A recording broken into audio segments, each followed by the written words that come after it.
Hello बच्चों। और बताओ कैसे हो। मैं Satendra sir career classes official में आपका स्वागत है। तो हम लोग मैट्रिक परीक्षा VVI मैथ पढ़ रहे हैं। उसमें आज हम लोग लेक्चर नंबर 2 देखेंगे। पिछला लेक्चर में हमने यूक्लिड एल्गोरिथम विधि को बता दिया था। उसको जाइए देखिए और उसमें HW दिया हुआ है, जरूर इसको बनाइए। तो आज हम लोग बात करेंगे अभाज्य गुणनखंड विधि। अभाज्य गुणनखंड विधि परीक्षा में आता है कि अभाज्य गुणनखंड विधि से निम्नलिखित संख्याओं का मस और लस ज्ञात करें। तो अभाज्य गुणनखंड विधि क्या होता है? तो उसमें पहली बात तो याद रखना है कि अभाज्य गुणनखंड विधि से मस और लस ज्ञात होता है, अर्थात LCM और HCF दोनों ज्ञात होता है। तो पहला ऑब्जेक्टिव तो आपका यही क्लियर हो जाएगा कि अभाज्य गुणनखंड विधि से ज्ञात किया जाता है। Option A LCM, option B HCF, option number C दोनों, ऑप्शन डी इनमें से कोई नहीं। तो खटाक से आंसर मारेंगे ऑप्शन नंबर सी दोनों। अब हम लोग जानते हैं अभाज्य गुणनखंड विधि में LCM कैसे निकालते हैं। तो इसको रट लो, अभाज्य गुणनखंड के बड़ों घातों का गुणनफल। अभाज्य गुणनखंड क्या होता है? अभाज्य संख्या क्या होता है? पढ़े होंगे। अभाज्य संख्या कहता है कि वैसी संख्या जो एक और अपने आप के अलावा और किसी से न कटे उसे अभाज्य संख्या कहते हैं। एक ऐसा संख्या है जो ना तो भाज्य है और ना ही अभाज्य है। अब हम लोग आगे जानेंगे कि सबसे छोटी भाज्य संख्या 4 होती है, जबकि सबसे छोटी अभाज्य संख्या 2 होता है। तो अभाज्य संख्या 2, 3, 5, 7, 11 ये सब ऐसी संख्याएं हैं जो केवल और केवल अपने आप से कटेगा और नहीं तो फिर 1 से कटेगा। अब आप लोग कमेंट करके बताइएगा 33 भाज्य है या अभाज्य? 37 भाज्य है या अभाज्य?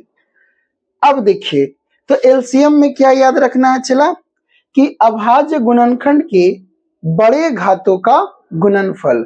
अभाज्य गुणनखंड के बड़े घातों का गुणनफल LCM याद रखना है, बड़े घात का गुणनफल। HCF उभयनिष्ठ अभाज्य गुणनखंड। उभयनिष्ठ मतलब होता है जो दोनों में मिले।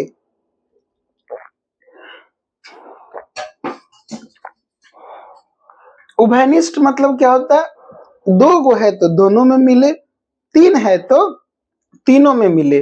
तो उभयनिष्ठ मतलब HCF उभयनिष्ठ अभाज्य गुणनखंड के छोटे घात का गुणनफल। अब इसको याद कर लेना है। इसमें क्या है? मिले ना मिले। हमसे पूछोगे, हम क्लास में चला ऐसे बताते हैं। LCM निकालना, मिले ना मिले उससे हमको मतलब नहीं है। जो अभाज्य संख्या है उसका बड़ा घात लिख के गुना कर दो। HCF चला ए भाई, HCF में मिलना जरूरी है। 2 संख्या है तो दोनों में मिलना जरूरी है। 3 संख्या है तो तीनों में मिलना जरूरी है। और अगर जो मिल जाता है तो उसका छोटा घात को लेके लिख दीजिए, HCF हो जाता है। अब एग्जाम्पल से इसको और स्पष्ट करते हैं हम। बोला कि यदि A बराबर, क्या दिया चला? A बराबर 2 पर पावर 2 गुने 3 और गुने 5 पर पावर 3, B बराबर 2 गुने 3 का स्क्वायर गुने 5 का स्क्वायर। अब आपको मान लो LCM लिखना है, तो LCM का क्या कॉन्सेप्ट बताएं? LCM क्या बताएं कि मिले ना मिले हमको से मतलब नहीं है। इसमें जो अभाज्य संख्या है उसका बड़े घात का गुणनफल लिख देना है। तो इसमें कौन कौन अभाज्य संख्या है बताओ? 2 अभाज्य संख्या लिख दे। अब 2 पर पावर 1 बड़ा कि 2 पर पावर 2 बड़ा? तो 2 पर पावर 2 बड़ा। 3 है अभाज्य संख्या, 3 पर पावर 1 बड़ा कि 3 पर पावर 2 बड़ा, तो हो जाएगा 3 पर पावर 2 बड़ा। अब 5 पर पावर 3 बड़ा कि 5 पर पावर 2 बड़ा, तो बड़ा लिखना है, तो ये हो गया आपका एलसीएम। इसको गुना कर लीजिए, आंसर आ जाएगा। अब एचसीएफ क्या होता है? एचसीएफ कहता है कि उभयनिष्ठ मतलब दोनों में मिलना जरूरी है और छोटे घात का गुणनफल। तो दू इसमें भी है, दू इसमें भी है, तो दू लिखाएगा। यहाँ दू एगो है और यहाँ दू गो है और यहाँ एगो है, तो छोटा वाला लिखेंगे गुने। तीन यहाँ 1 है और यहाँ 2 है, तो छोटा वाला लिखाएगा। 5 यहाँ पर 3 है और यहाँ पे 2 है, तो छोटा वाला लिखाएगा। हो गया, इसको गुना कर लीजिए, आंसर हो जाएगा। आगे एक और समझिए, जैसे a बराबर दे दिया 2 गुने 3 पर पावर 3 और गुने 5 पर पावर 2।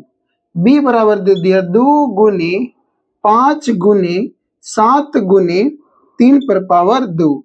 अब आपसे पूछे एलसीएम बताओ, तो एलसीएम कहता है कि छोटे घात का गुणनफल, तो यहाँ 2 और यहाँ 1, सॉरी, एलसीएम कहता है बड़े घात का गुणनफल। तो बड़े घात मिले ना मिले, है ना, हमको उससे मतलब नहीं है, जितना इसमें अभाज्य संख्या है सबका बड़ा घात लिख दो। तो 2 पर पावर 2, 3 पर पावर 3, 5 पर पावर ई की ई, तो ई बड़ा घात और 7 एगो है, ये 7। अब बताओ एचसीएफ क्या होगा? इसमें मिलना जरूरी है, 2 मिला तो 2 लिखा जाएगा छोटा वाला, 3 मिला तो छोटा वाला लिखा गया, 5 मिला तो 5 क्या होगा, लिखा जाएगा छोटा वाला। ये इस तरह से हम लोगों ने एलसीएम और एचसीएफ कैसे निकालते हैं समझे। ये वाला जनरली ऑब्जेक्टिव में आता है। अब जो सब्जेक्टिव में पूछा हुआ है ये सवाल देखिए, सब्जेक्टिव में कहता है चला कि अभाज्य गुणनखंड विधि से 96 एवं 404 का एलसीएम एवं एचसीएफ ज्ञात करना है। आपको क्या करना है, आपको 96 पहले तो लिख देना है परीक्षा में, अभाज्य गुणनखंड विधि से ऐसे कॉमन कर देंगे। अब इसके बाद हम लोग लिखेंगे 96 को तोड़ेंगे, तो 2 से लगाएंगे 4, भागा देंगे तो बताओ 96 का आधा 48, फिर 2 से लगाएंगे, फिर भागा देंगे 24, फिर 2 से लगाएंगे 12, फिर 2 से लगाएंगे 6, फिर 2 से लगाएंगे 3, अब 3 से लगाएंगे 1। हो गया। अब इसको तोड़ देंगे 404 को, तो 2 से लगाएंगे 100, 202, फिर 2 से लगाएंगे 101। अब हम लोग जानते हैं कि 101 3 अंकों की सबसे छोटी अभाज्य संख्या है, इसलिए इसके बाद अब नहीं लगेगा। नेक्स्ट क्या करना है आपको, जो मान आया अब उसको लिखिए। 96 में 2 कैगो आया, 1 2 3 4 5 और 3 आ गया। यहाँ 404 में 2 कैगो आया, 2 गो और 101, इतना स्टेप कर दिए। अब नेक्स्ट स्टेप एलसीएम, तो एलसीएम क्या जानते हैं, बोलिए एलसीएम क्या होता है? तो मिले ना मिले हमको उससे मतलब नहीं है, अभाज्य गुणनखंड के बड़े घातों का गुणनफल। तो अभाज्य गुणनखंड के बड़े घातों का गुणनफल, तो अभाज्य गुणनखंड में कौन आ जाएगा, 2 आएगा, तो 2 पर पावर 5 गुने 3 पर पावर 1 गुने 101। अब इसको गुना कर लो, चलो गुना करते हैं। 2 पर पावर 5, 2 दूनी 4, इसको गुना करो, 2 पर पावर 5 यानी कितना हो जाएगा, 2 दूनी 4, दूनी 8, दूनी 16, दूनी 32। आपको 3 से गुना करेंगे, 3 दूनी 6, 3 तिहाई 9, 96 आ गया। अब 1 को अब फिर गुना करेंगे 96 से, तो 6 0 6 9 0 9 6 9 6 9, यानी फाइनली जब इसको हमने गुना किया तो आ गया 96 96 हो गया। अब HCF क्या होता है? HCF कहता है मिलना जरूरी है। HCF क्या कहता है? दोनों में मिलना जरूरी है। तो 2 इसमें है, इसमें भी है, लिख दिए। बड़ा घात कि छोटा घात? तो छोटा घात। 3 लिखाएगा नहीं, क्यों? क्योंकि 3 इसमें है, इसमें नहीं है। 101 लिखाएगा नहीं, क्यों? इसमें है, इसमें नहीं है। यानी फाइनली इसका आंसर 4। स्क्रीनशॉट।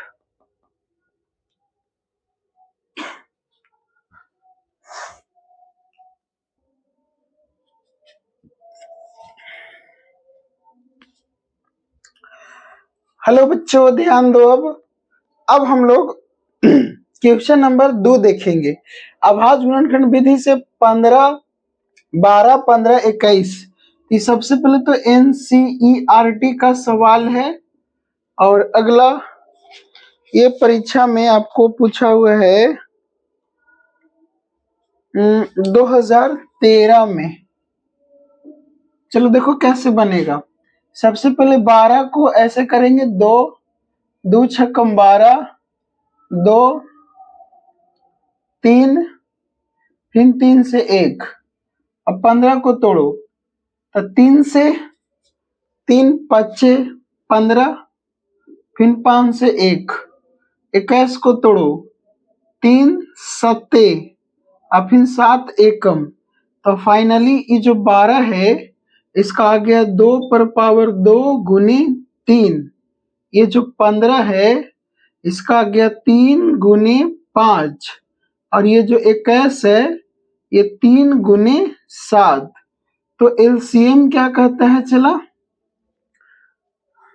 एलसीएम क्या कहता है? मिले या ना मिले, हमको उससे मतलब नहीं है। बड़े घातों का गुणनफल लिख देंगे। तो 2 एगो है, ये है टूअर्नियन, तो लिखा जाएगा 3 यहाँ यहाँ यहाँ, और तीनों का घात सेम है तो कोई भी लिख दो। फिर 5 एगो है, ये टूअर्नियन, लिख दो। 7 एगो है, ये है, लिखा जाएगा।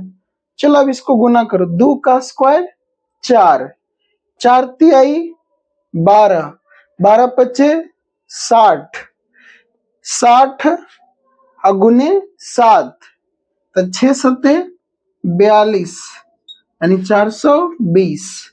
अब HCF क्या होगा? जो मिले, तो 3 मिला 3 मिला 3 मिला, तीनों में कौन मिला? 3, इसीलिए इसका आंसर फाइनली हो जाएगा 3। बहुत बढ़िया। चलिए अब ये सवाल देखिए कब पूछा हुआ है। इस टाइप का सवाल है 2011 में पूछा हुआ। ये भी NCERT का सवाल है। कहता है तो अभाज्य गुणनखंड, तो परीक्षा में लिखेंगे अभाज्य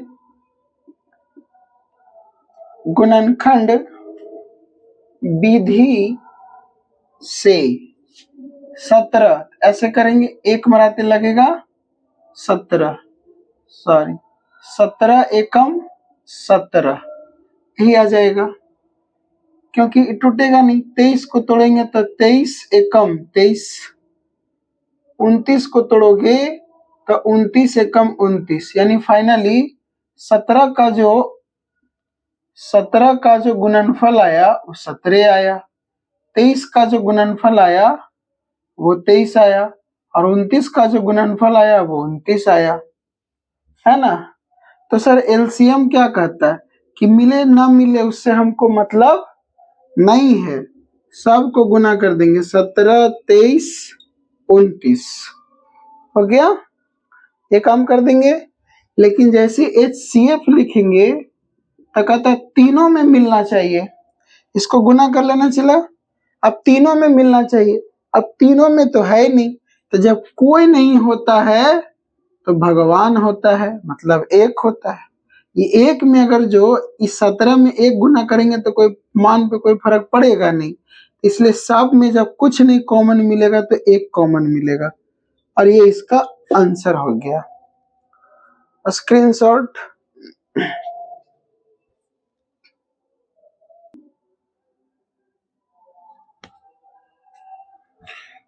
चलिए क्वेश्चन नंबर 4 को समझते हैं।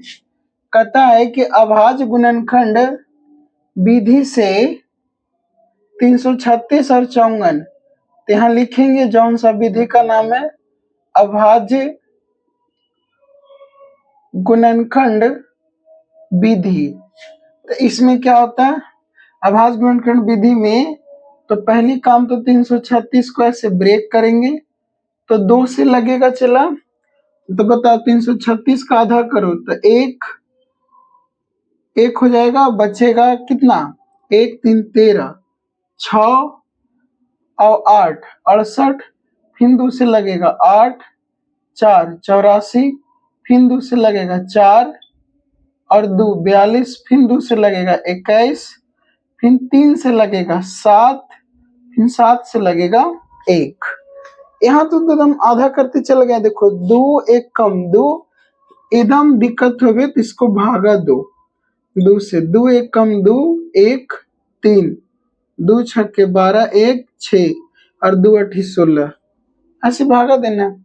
अगला कितना है 54, तो 2 से लगाएंगे तो हो जाएगा 2 दूनी 4 और 2 सत्ते 54, फिर 2 से लगाएंगे तो 1, अब 2 से नहीं लगेगा, अब 3 से लगाएंगे तो हो जाएगा 9 23 27, फिर 3 से 3 और फिर 3 से 1 हो गया। अब क्या करेंगे इसको लिखेंगे, जैसे 336 का कितना आया अभाज्य गुणनखंड, तो 2 है 1 2 3 4 हो गया, और 3 गुने 7, और 54 का अभाज्य गुणनखंड कितना आएगा, ये 2 और गुने 3 पर पावर 3। अब बता एलसीएम क्या कहता है कि मिले ना मिले उससे हमको मतलब नहीं है, जितना अभाज्य संख्या उसका बड़ा घात लिख दो, तो 2 पर पावर 2 पर यहाँ और 2 यहाँ, बड़ा कौन है 4 हो गया, गुने और 3 ये है तो 3 पर पावर 3 और गुने कितना 7 हो गया। HCF क्या कहता है, HCF कहता है कि जो मिले और छोटा घात ई और ई मिला, छोटा घात ई और ई मिला, इसका छोटा घात, यही आंसर होता है। फिर इसको गुना कर लो, कर लीजिएगा गुना, 2 पर पावर 4 यानी 2 गुने 2 पर पावर 4 मतलब है 2 गुने 2 गुने 2 गुने 2, 2 दूनी 4 दूनी 8 दूनी 16 और 16, 3 गुने 3 गुने 3 3 तिहाई 9 तिहाई 27। अब इसको गुना करो, जो आएगा उसको 7 से गुना करना आंसर। इतना तो करो यार, नहीं करोगे तो कैसे होगा। इसका आंसर बता दे चला, चलो इसका आंसर होगा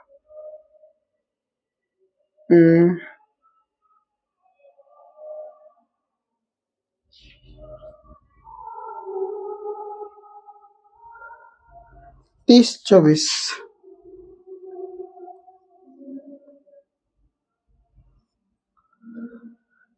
इसको आप घर पे बना लीजिएगा, ये आपके लिए HW है।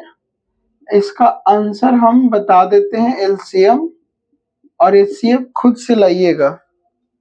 एलसीएम इसका देता है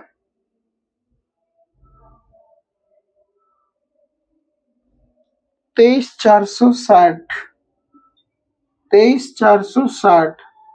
HCF देता है 2। ये खुद से करना है, खुद से बनाए। चलिए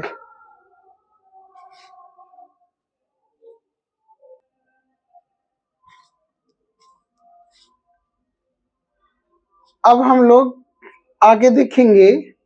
अभाज्य गुणनखंड विधि हमने पूरा कंप्लीट कर दिया। अब उसी पर एक होता है सूत्र कि कोई भी दो संख्या का गुणनफल उनके एलसीएम और एचसीएफ के गुणनफल के बराबर होता है। यानी जो दो संख्या को गुना करोगे और उन दोनों संख्या का एलसीएम निकालो और एचसीएफ निकालो, उन दोनों का गुणनफल जो होता है वो आपस में बराबर होता है। तो उस स्थिति में ये सूत्र याद रखना है, ए गुने बी बराबर एलसीएम गुने एचसीएफ।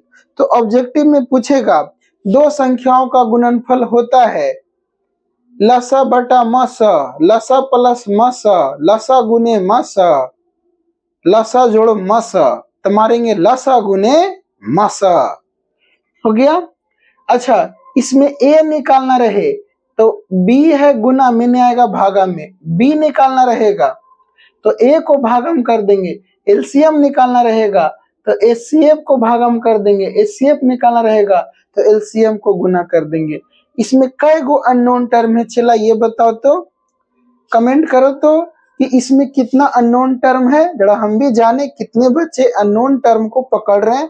अननोन टर्म मतलब होता है जिसका मान हमको नहीं ज्ञात हो, जैसे ए, अब ए पता है कितना होगा, बी पता है कितना होगा, एलसीएम पता है कितना होगा, एचसीएफ कितना है नहीं पता, इसलिए अननोन टर्म की संख्या 1 2 3 4। अब जो भी बच्चा अननोन टर्म समझ गया वो मेंसुरेशन ऐसे सोल्व कर देगा। तो इसमें अननोन टर्म की संख्या 4 है तो कोई 3 देगा तो कंफर्म है कि एगो निकलेगा, कंफर्म है कि एगो निकलेगा। तो हम क्या करते हैं, अब इसमें देखते हैं जरूर 3 को दिल्ले होगा, तो लिखा जाए दो संख्याओं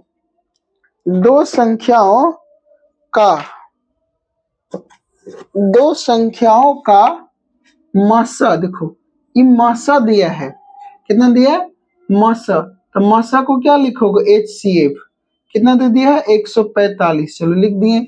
तथा उनका लसा यानी एलसीएम कितना दे दिया 2175, लिख दिए। यदि एक संख्या यानी ए मान लेते हैं 725 है तो दूसरी संख्या क्या होगा, हो गया ये ना दिया। चला दो संख्याओं का मासा मतलब एचसीएफ 145, लसा मतलब एलसीएम 2175, एक संख्या यानी ए 725, अब बी निकालना था। हम फॉर्मूला क्या जानते हैं, एलसीएम और गुने एचसीएफ बराबर ए गुने बी या ए गुने बी बराबर एलसीएम गुने एचसीएफ। तो एलसीएम का मान कितना है 2175 गुने ये कितना है 2145 बराबर 725 गुने बी। अभी गुना में इधर जाएगा तो 2175 गुने 145, गुना में इधर आएगा तो भागा में।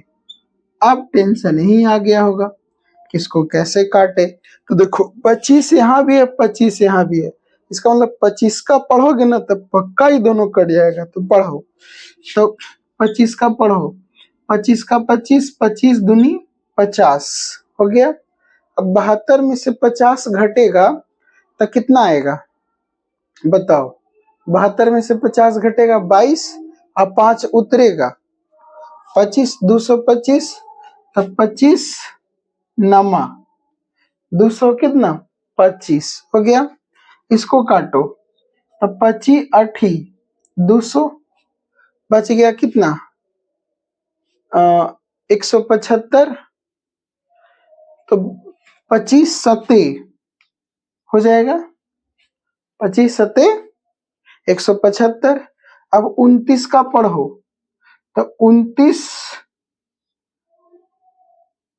और 87 कट जाएगा, कै मराते 29 तिहाई 87। अब फाइनली क्या करेंगे 3 और 145 को गुना कर देंगे, तो करें 3 पचे 15, 3 चौके 12 1 13, 3 और 1 4 बराबर बी हो गया। इसको नहीं समझ में आता फिर से रिपीट मारिए। अगला समझिए, दो संख्याओं का मासा 23 है, मासा मतलब एचसीएफ कितना दे दिया 23, ये मान दे दिया। उनका लसा यानी एलसीएम कितना दे दिया 1449, लिख दी। एक संख्या यानी एल, एक संख्या यानी ए 161 दे दिया।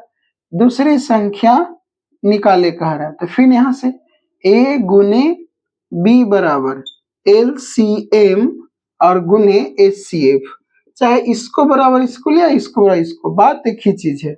बताओ ए का मान कितना 161, बी का मान नहीं पता, LCM 1449 गुने 23, अब गुना में इधर आएगा तो 1449 गुने 23/161।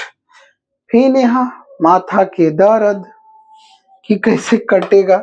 देखो ये अगर जो 23 है 161 ये जरूर कटेगा, तो इसका पढ़ो।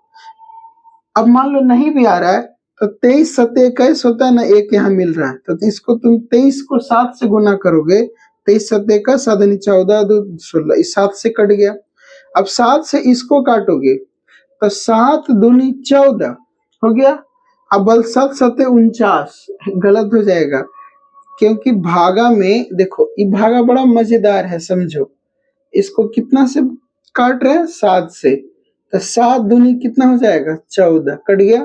और जब भागा में जब भी डिजिट को उतारते हैं तो केवल एक अंक उतारते हैं, ना कि दोनों। अब कोई बच्चा 49 उतार देगा तो गलत है, आपको एक अंक उतारना है 4, उसके बाद यहाँ देना है 0। क्यों? क्योंकि भागा नहीं लगा, ये मान छोटा हो गया। अब उतारेंगे 9 और यहाँ हो जाएगा 7, यानी फाइनली हो गया 207। तो बी का मान यहाँ आ गया 207। चलिए स्क्रीनशॉट लीजिए।